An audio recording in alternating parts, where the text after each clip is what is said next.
Let's see this question. Blocking enzyme action through blocking its active site is. तो ये question पूछ रहा है कि एंजाइम के एक्शन को ब्लॉक कर देना, कैसे ब्लॉक करेंगे हम उसकी एक्टिव साइट को ब्लॉक करके। तो जब आप उसकी एक्टिव साइट को ब्लॉक कर देंगे जिसकी वजह से उसका एक्शन ब्लॉक हो रहा है तो उसको क्या बोलते हैं?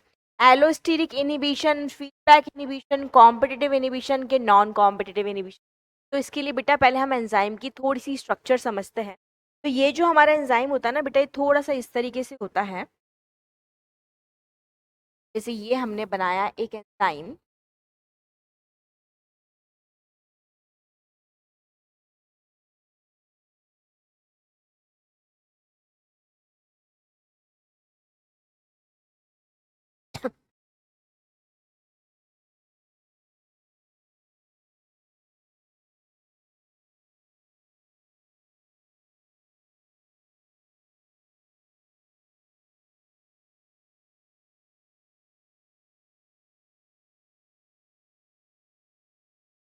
ठीक है। तो ये हमने क्या बनाया बच्चों, ये बनाया है एंजाइम, ठीक। और ये है हमारा सबस्ट्रेट,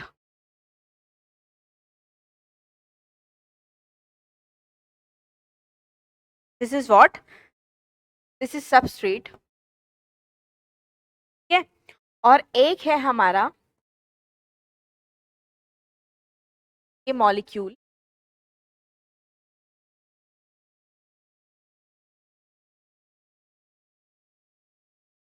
ठीक। और एक और हम बनाते हैं ना, ठीक है चलो। ये हमने क्या बनाया, ये हो गया हमारा सबस्ट्रेट,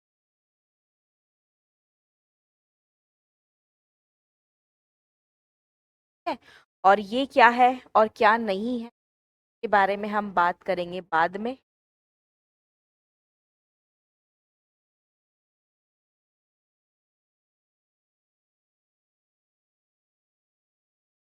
चलो ये समझना स्टार्ट करते हैं बेटा।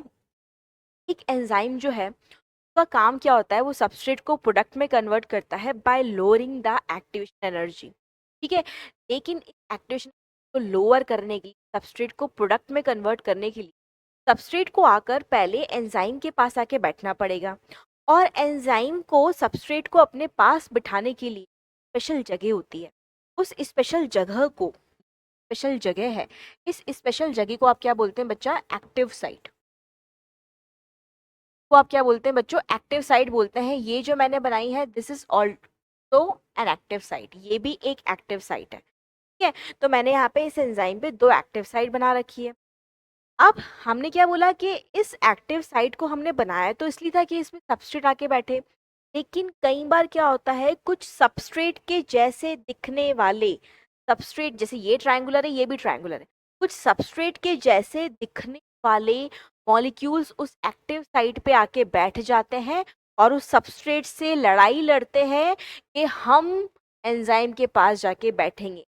जिसकी वजह से एंजाइम जो है जो सॉरी रिएक्शन जो है वो उसकी रेट स्लो हो जाती है।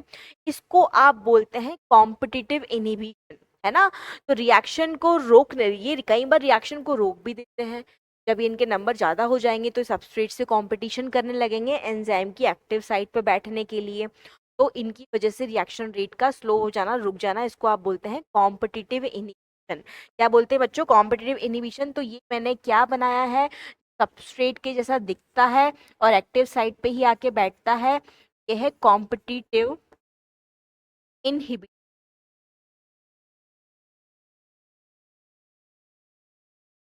ये करवाता है कॉम्पिटिटिव इनहिबिशन, सॉरी। तो आपको यहाँ पे अपना आंसर मिल गया है कि कॉम्पिटिटिव मतलब एज जो एंजाइम रिएक्शन को ब्लॉक कर दे, एंजाइम की प्रोसेस को ब्लॉक कर दे एक्टिव साइट पे बैठ के। किस पे बैठ के बच्चों, एक्टिव साइट पे बैठ के। तो एक्टिव साइट पे कौन बैठ रहा है, हमारा कॉम्पिटिटिव इनहिबिटर बैठ रहा है। तो हमारा यहाँ पे आंसर तो हमें दिख गया, आंसर तो हमें दिख गया कि कॉम्पिटिटिव इनहिबिशन होगा कॉम्पिटिटिव इनहिबिटर के बैठने से। और भी देखते हैं और क्या होता है। कुछ ऐसे इनहिबिटर्स भी होते हैं जो एक्टिव साइट के अलावा किसी दूसरी साइट पे जाके बैठ जाते हैं।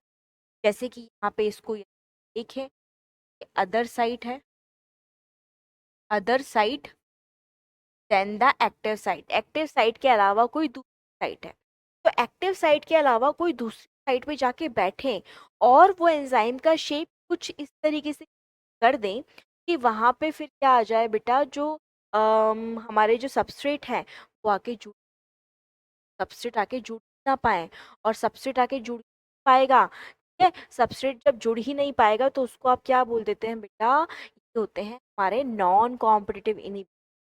नॉन कॉम्पिटिटिव,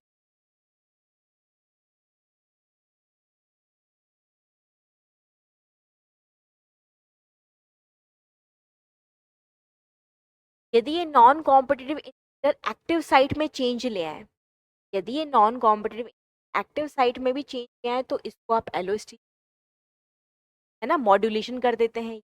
अब ये मॉड्यूलेशन ध्यान से सुनना बेटा, जैसे अब ध्यान से सुनना, अब अगेन मैं एक ऐसे मॉड्यूलेटर की बात कर रही हूँ। देखियो मॉड्यूलेटर, मैंने मॉड्यूलेटर बोला है, एंजाइम में कुछ सब्सटेंस आके जुड़ते हैं, कुछ केमिकल आके जुड़ते हैं, और वो एक्टिव साइट में या एंजाइम में इस तरीके से लेके आ जाए कि सब्सटेंस का जुड़ना बन जाए, बढ़ जाए, है ना, सबस्ट्रेट का जुड़ना बढ़ जाए। एलोस्टेरिक मॉड्यूलेटर होते हैं जो सबस्ट्रेट का एंजाइम से जुड़ना बढ़वा भी सकते हैं और कम भी कर सकते हैं। यदि कम कर देंगे तो उसको हम एलोस्टेरिक बोल देंगे, ठीक है। तो एलोस्टेरिक हो गया, मतलब एक्टिव साइट तो एलोस्टेरिक पे भी नहीं, जो हमारे एलोस्टेरिक होते हैं वो भी एक्टिव साइट पे नहीं जुड़ते, ये भी रॉन्ग हो जाएगा। जो फीडबैक इनिबिशन है, फीडबैक इनिबिशन क्या होता है, यदि समझो कि जो हमारा प्रोडक्ट है वो खुद ही एंजाइम से जुड़कर, प्रोडक्ट जो है एंजाइम से जुड़ जाए और के एक्शन को ब्लॉक कर दे, तो इसको हम बोलते हैं फीडबैक इनहिबिशन। क्या बोलते हैं बेटा, फीडबैक इनहिबिशन।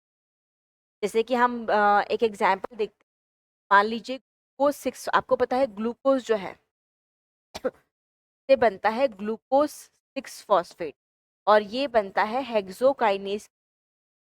हेक्सोकाइनेज एक एंजाइम है ना। तो अब होता क्या है बेटा कि ये प्रोडक्ट जैसे ही बनेगा ये एंजाइम से जुड़ता जाएगा और एंजाइम से जुड़ के प्रोसेस को नेगेटिव फीडबैक दे देगा, है ना, इस रिएक्शन को रोकेगा, इनहिबिट करवाएगा। तो इस तरीके के इनहिबिशन को आप क्या बोलते हो बेटा, इस तरीके के को आप फीडबैक इनहिबिशन। तो ये भी नहीं होगा क्योंकि यहाँ पर भी एक्टिव साइट इन्वॉल्व नहीं है ना। तो हमारा यहाँ पे नॉन कॉम्पिटिटिव होगा, हमारा क्या हो जाएगा बेटा, आंसर जो है इस क्वेश्चन के लिए करेक्ट क्या हो जाएगा, यदि एक्टिव साइट पे कोई सब्सटेंस बैठ के एंजाइम की रिएक्शन को ब्लॉक कर रहा है तो आप उसको क्या बोलेंगे, कॉम्पिटिटिव इनहिबिटर बोलेंगे। तो इस क्वेश्चन के लिए करेक्ट आंसर क्या हो जाएगा बेटा, ऑप्शन